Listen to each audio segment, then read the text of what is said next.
নির্বাচন কমিশন ভবনের সামনে নিরাপত্তা জোরদার করা হয়েছে। আমরা লক্ষ্য করছি যে অধিক সংখ্যক পুলিশ সদস্য মোতায়েন করা হয়েছে। তারা শক্ত অবস্থানে রয়েছে। তাদের ব্যারিকেড কিন্তু বসানো হয়েছে আমরা লক্ষ্য করছি।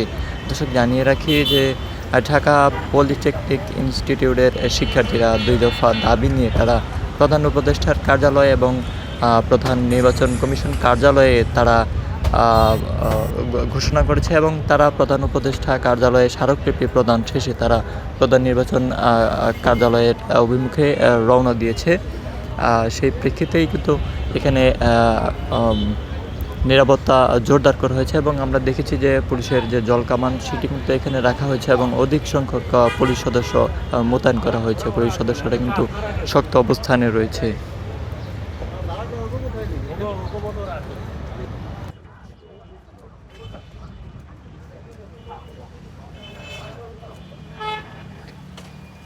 মহড়া দিচ্ছে।